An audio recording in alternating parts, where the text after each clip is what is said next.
Good morning, good morning, good morning. You know what today is? Monday morning chats with Sack, and Sack is me. I hope that you guys had a great week. I hope that your morning is off to a very great start. I hope that it is. And I hope that your year is off to a great start. But you have a choice. You have a choice to say, I'm going to be happy today. You have a choice to say that I'm going to have a great year. It's all up to you to make the decisions that's going to be helpful for you. Now, if you've been listening to me for some time, because I've been doing Monday morning chats with Sat on a consistent basis for, oh my gosh, like 4 years. But prior to that, I will always post something positive or just have different videos. And one of my friends said, hey, why don't you have this on a consistent basis? I really like this. Because I started since the beginning of time. And I just realized I wanted to make this a consistent thing. But this past week was great. I got a chance to meet my students. The semester started, so I'm back on campus. And I got a chance to meet my students. I could tell that they're nervous, they're scared, and they want to make sure that they show up and do the best that they can in the class. Every student wants an A, but the goal is, are you taking the necessary steps to get that? So it's cool meeting new students and seeing what they're willing to do to get the A, right? What are they willing to do? But this week was a week where I was in a lot of just thoughts, in my thoughts, and just thinking about things I want, how I want my year to look. And one of the things for me that happened, I have a new therapist. And so if you've been following me for some time, you know that I'm a big advocate of mental health. And even though I started therapy, 2 years ago, after 4 months of therapy, my therapist was like, you don't need me anymore. And I said, well, I do agree with that. I do believe in checking up, right? Just checking up and knowing that throughout life, throughout this year, there may be things that happen that's unexpected. And I want to make sure that my response is not only proper, but I'm acting in a way that shows that I'm healed. Number two, to respond healthy, right? Because it's not so much of what you say, it's how you say it. So looking at it from that aspect, and just knowing that, just like I go to the doctors every year, I want to make sure I have a therapist. And so my goal is to go to therapy on a quarterly basis or whenever is needed. I want to make sure that I am doing the best for my mental health and doing the best for my individual self. And so I told my therapist, it's hard to have a new therapist because now you have to pretty much everything you told the previous therapist, you have to tell them everything, right? So they can get a bigger picture, even though you may not be talking about the things from your childhood and things like that. So they still want to know this as a bigger picture. And I felt comfortable. I was like, listen, this is where I'm at in my life. I was like, I've healed over those things. I said, I could tell you the things that once bothered me that doesn't bother me anymore. And I told her about all these things. I told her about my family, my upbringing. And I was like, I'm able to see what was healthy. I'm able to see that was not so healthy. And these are the things I'm doing because I don't want this to show up in my adulthood, in other aspects of my life, as a future wife, as a future mother. These are the things I don't want to show up. And so this is how I'm acting now. These are the things I had to unlearn. And this is where I'm at now. And so those are the conversations I had with my therapist. And she's a Libra and she gets it. And it was just I was talking to one of my friends compared to a therapist. I was able to really just be free. And that's what therapy is about. You can't heal over things you don't talk about. So we just talked about a lot of stuff. And so where I'm at, what I told her where I'm at in my life is making sure that I have the right people in my life, right? And knowing when their time they need to go. And so we are reading this book. I'm waiting till the book comes. It comes tomorrow. It's called The Gift of Imperfection. And in this book, it really talks about self-discovery, right? Trying to unlearning things that you once learned and learning how to embrace your authentic self. Right. And so most times people don't really know who their authentic self until some type of tower moment happens where it's just like, oh, wow. Right. I see the light. Like the song that I sing in my clinic when students like get a legal concept, like, show me the green light. I'm ready to go right now. John Legend. Right. And so that's where I'm at. Right. So just looking at friendships or family relationships and realizing, okay, why didn't they last? I always look at myself and say, hey, did I take part in this? Was there something that I can change? And so if I had to label this talk, it will be, what do you need right now in this time of your life? Like, what do you need in this time? This could be from friends. This can be from family members. These can be from partners. And the things that you need, you have to ask yourself, why?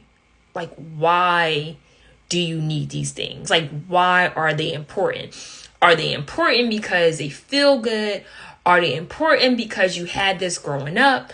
Are they important because you did not have it? Like, are you able to identify, like, why you need these things, right? And so we started talking about these things, like the things that, I want in my life, the things that I need. And most times, and I really had to think about this, like when it comes to like being in a relationship with someone, love is not enough for me. And most times, when you're talking to someone or you're meeting someone, especially like you're getting to know someone, you start asking them about, what's your love language? But there should be like deeper questions in that. Because even though these are love languages that show people how to love you, you need more to feel appreciated, in my opinion, right? Is there something that you need? And so in this time frame, I told her in this life, like right now, what I need supportive friends. I need supportive people around me. And it doesn't mean that I need like a whole army. I just need people that's going to show up when it's time to show up. So let me give you an example what that looks like, right? Because it's easy to say, hey, I need this, but are you able to articulate and say what you need and why you need it? So for me, growing up, I've always been an introvert, and I'm so used to doing things by myself. And let me tell you why. In my household, I was the oldest child of 3, and I had 2 younger brothers. So my brothers couldn't play with my Barbie dolls with me. They could not. I would force them to at times, but that just wasn't their thing. I was more interested in, like, for me to have fun, I was like somewhat of a tomboy. And so I would play with their friends. Like they play football. And so sometimes I would dress up in their football gear. And like, I was a tough girl, like very, very tough. So it was fun for me to play basketball. It was fun even though I couldn't play, I could not play. It was easy for me to play with them because I was hanging out with them because I didn't have a sister in my household. So that was easy. The only time I had girls in my household, if I had invited my cousins over for the weekend. But that's the weekend compared to Monday through Friday. And so for me, I had that, I had my brothers to play with. And so I was so used to doing things by myself that when it came time for me to do things and like maybe there's award recognition, I was so used to being there by myself that I didn't even know what support really looked like. And, growing up, my mother worked a lot. And even though I wanted her to show up and be there, I just knew that sometimes she could not be there because of work. But the thing that I did appreciate at my mom, she would just show up unexpectedly. And I remember I had like this oratorical competition. I had a sore throat. Like my mom would listen to me practice, give me tips. And I remember I was like, Mom, I had this competition this day. I really want you to be there. And she was like, Sakina, I have to work. And I will always hear that a lot. Like I have to work. But I remember after the presentation, she was there. And even though she missed it, hearing me, the fact that she showed up, it meant everything in the world. Because what it meant to me was that someone cares that I'm doing something that I like. Even though they may not like it, someone is showing up for me. And that was everything. And so when I got to college, I was able to see what support really looks like from my friends. Like when I had various honor, like I was a part of an honor society, birthday parties, like my friends was able to show me what support looks like because they did it naturally. So I didn't have to ask for it. It was just there. And I was like, wow, this makes me feel good. Like, hey, I really like this. And my friends called me the nerd in college. They was like, Sakina, she's the nerd. But they're like, hey, I'm going to show up for her. Like, I'm going to be there for her. And that was everything. And even in this phase of my life, support is everything. But the way I look at support is, do I have to tell you to show up? Or can you just show up without me asking? And my best friend gives me that. Like, I had death in my family. My uncle died over 3 years ago. And I could not really articulate my feelings. I just knew that I was so used to being a strong person that I couldn't be strong anymore. And I told her, I was like, she was like, how you feel? I was like, I don't know. But I just know that I know people tell you during times of grief, you have to be strong. But I said, honestly, I really don't know what strong looks like. And I don't want to be strong. I'm trying to process the feelings that I lost a second dad. So I can't be strong, and I'm not even trying to be strong. And without me even telling her, like, she did something for me that I really needed without me telling her. She said, hey, what is your schedule? And I told her my schedule. She said, okay. She said, be ready at this time, and I'm going to take you out to dinner. I don't want you to cook anything. Now, if you know me, people that know me, I love to cook. That's just like being therapeutic. But at that time, I was just all over it. And I remember my cousin was telling me that, Sakina, I helped plan his memorial service, my uncle's memorial service. And I remember my cousin like looking at me like I looked a hot mess. Like, I feel like I lost my best friend, second dad. I was just out of it. And my cousin called me and she had tears in her eyes. She said, I never saw you this way. She wasn't as close to my uncle as I was, but she did have a relationship with him. And she was like, you look so lost. And I said, I am. And so my best friend, she was like, be ready. It was on a Monday. I never forget this. It was a Monday. My job was super supportive. They were like, as soon as I got the call that he died, and I'm just trying to get my thoughts together. And I remember one of my colleagues was like, go home, Sakina. And it was in the middle of tax prep, like middle of tax season, like dead smack in tax season. My colleague was like, go home. And I was like, but I got to do this. I sent the email out. It was like, Sakina, log off now. And I'm like pacing through the hallway. And one of my colleagues gave me what I needed without me even saying, just gave me a hug. It was like, Sakina, it's okay. Cry. And I just, like, everything just came out. But my best friend was like, I need you to be ready at this time. What do you have a taste for? And I was like, it doesn't matter. She said, I said, what do you have a taste for? And I was like, okay, crab cakes. So she found the place and was like, I was like, I can meet you there. She said, you heard what I said. I said, okay. Picked me up at my house. She lived an hour away. Her and her husband picked me up and took me out to dinner. And that was something that I needed without me communicating it. And so I say that for me, that's like everything I needed. But I got that from a best friend. And so when you look at the things that you need right now in this life, you got to ask yourself why. Like, or sometimes you can't even communicate, you can't even articulate why you need it. You just know you need it to feel comfort. I needed that because I was trying to process something that was not familiar to me. Like, even though I never lost a parent, I felt like I did at that time. And even though I lost other people in my life, this death was different, right? This death was different because I was extremely close to him. And the only other death that really hit me hard was my grandmother that died when I was 10. So from 10 to 32, 20 years later, that's totally different. Like at that age, around 32, I knew how to process death. But I didn't know how to process it as much as I was younger. I didn't really understand it. And although I knew how to process it, it still hurt at 32. It still hurt. No matter how I try to flip it, no matter how I try to think about it, it still hurt and it still bothered me. And so she gave me what I needed. And so with my new therapist, we talked about like, why do we need these things? And the people that's in our life, are they able to give us what we need? And then I had to break it down and say, well, I know what I need from each person in my life, and it will look different, right? It will look different.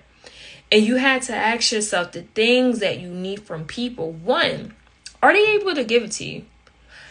2, are they even obligated to give it to you? And then 3, have you really communicated the things that you need from various people in your life? So you can have colleagues, you can have friends, you can have best friends, you can have family members. Like, I feel like is different tiers.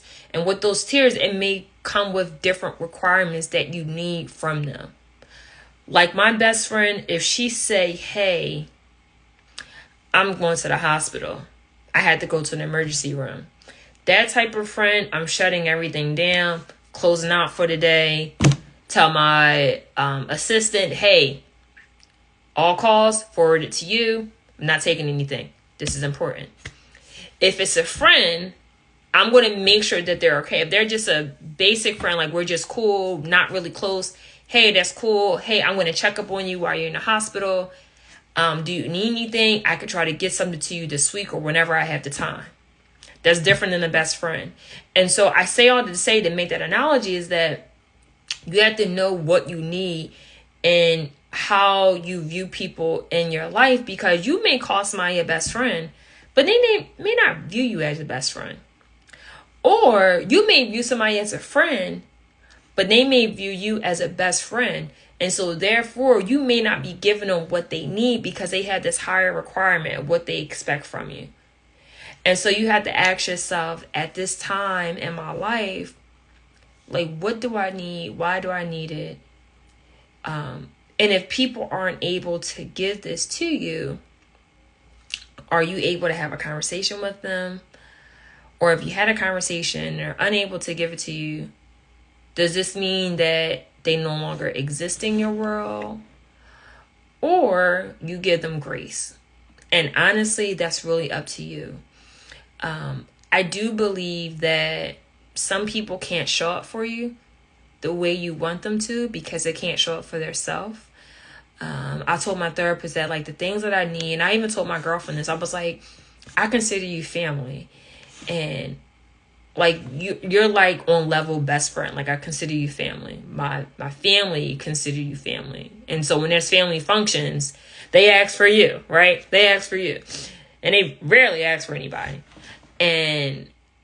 But I said, I know what I need from you as a friend. And I said, I'm willing to communicate that to you. However, it'll be selfish of me to communicate what I need from you when you can't show up for yourself. And so we had this conversation in therapy last week where, hey, I know what I need, but you have to ask yourself, can this person really give me what I need at this time in their life? Like, you may know what you need right now in this time in your life, but the things that you need from another person, can they really give it to you? And sometimes people can't show up for themselves. People are really struggling with self-love, self-doubt, just all these things. So you have to really ask yourself,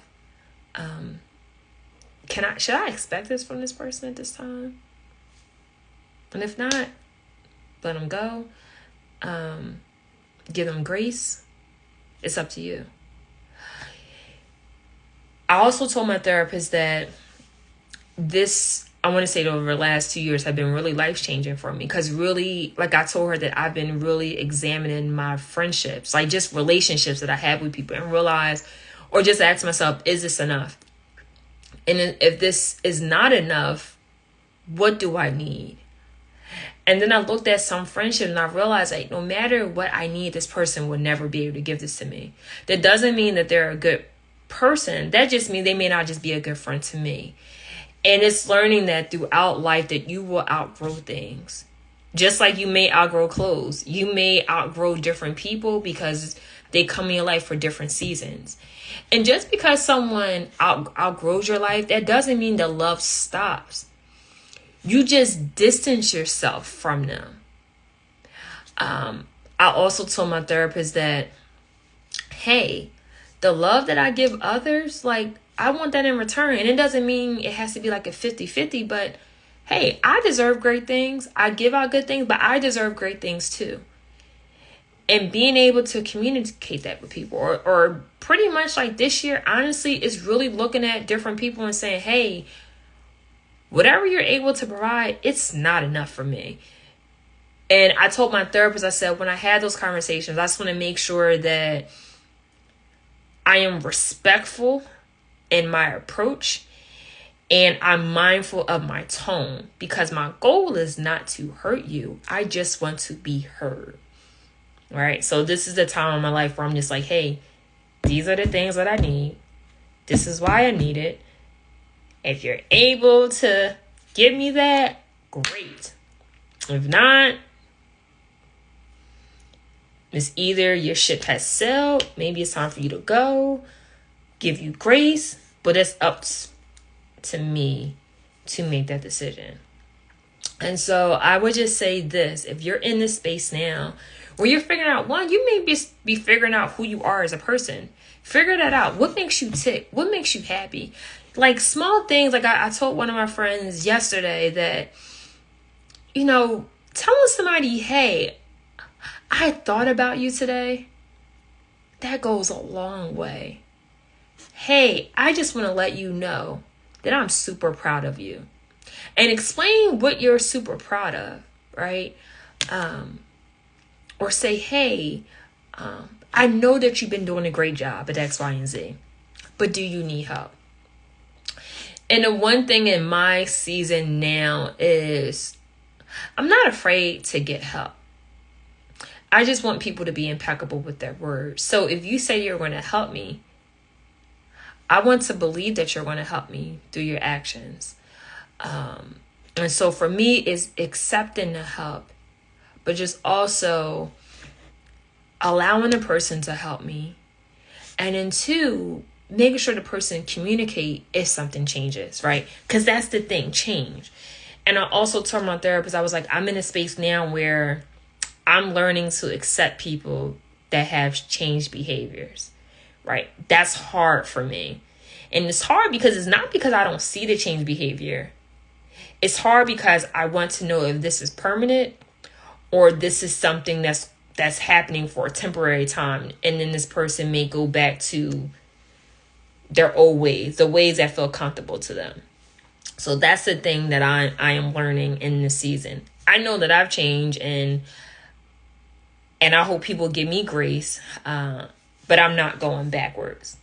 And if I am, I have a best friend that checks me if she even thinks that I am like backstepping. Like, no, Sakina, we're not doing that.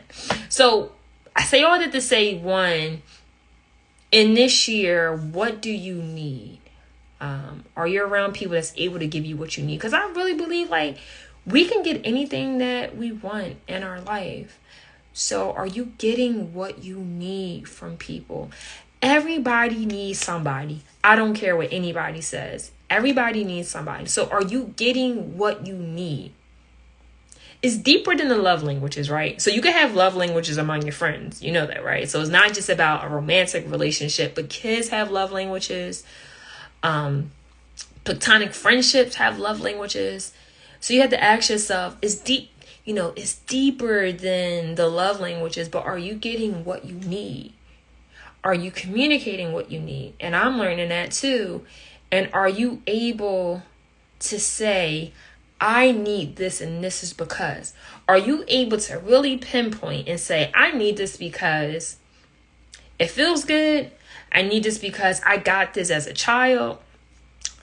Or you're able to say, I need this because I never received it at all. And I want it. And I know how it will make me feel, right? So you know how things make you feel. So are you making sure that you're receiving all the things that make you feel good? Are you doing that? And that is my prayer for you, that you are open to receive all the great things that make you feel good. And the things that don't make you feel good, I hope that you have the courage to say no to those things. Because each time you say no, you're going to get something that is meant for you. But each time you accept things that are no good for you, you're blocking the things that can actually be good for you. So that is my prayer to you guys. When I start reading this book, The Gift of Imperfection, I will share some journal prompts. And my goal is, one, to help you be vulnerable. I had to learn that. To be emotionally available. To forgive. Forgiveness is not linear. Like I tell my therapist that a lot. Forgiveness is not linear. Forgiveness doesn't happen overnight. You have to practice forgiveness every single day. I remember that I was having a conversation. Someone's name popped up. And I got triggered. Like, I was like, wait. And I had to say, you know what? I forgave this person. And this is something that happened 14 years ago. But it was still something like, hey, I remember this person did this to me. And it was a trigger. But I knew how to control it. Like, you know what? I forgave this person. And it's something that you have to practice every single day. Healing is not linear. You can heal over one thing. You realize, oh, crap, I got to heal over this. I got to heal over this. But it's something that is baby steps. It's not something that's going to happen overnight. That's all I have. I hope that it helps you. I hope that you're in a season where, again, you're getting things that you need because you deserve it. You really deserve it. I hope that you have clear intentions or what you want for the year. I do have clear intentions, and that's something that I don't really go into detail with my girlfriends. That's pretty much a conversation with me and God. Like, hey, God, this is what I want for this year. So that's all that I have for you guys. It's Monday, so special shout out to the dope men that are watching. Just know that you are amazing. You are great. You are phenomenal. I hope that you're able to get the safe space that you need to effectively communicate your feelings and your thoughts, and just know that they are valid. If you are sad, that is valid. If you are upset, it is valid. If you want to cry, it's absolutely okay. If you need a hug, that's absolutely okay. And I hope that you're able to get that in this year. And I hope that you're around other men that you're able to vent to. I pray that you're around other men that can make you an even better man. That is my prayer to you. And that also applies to women. I hope that you are around women that gives you the safe space to vent, have a shoulder to cry on, but also around other women that can make you better, not bitter, better. But that's all I have for today. Tell a friend to follow my YouTube channel. It's Sakina Tillman Esquire. My goal is to really, through my life stories, to encourage you to be free, to encourage you to forgive, to encourage you to heal. And just know that, this life journey, there's things that's going to happen unexpectedly, but it's about how you're able to just move forward and just move forward and just move forward. That's it. Take care, guys.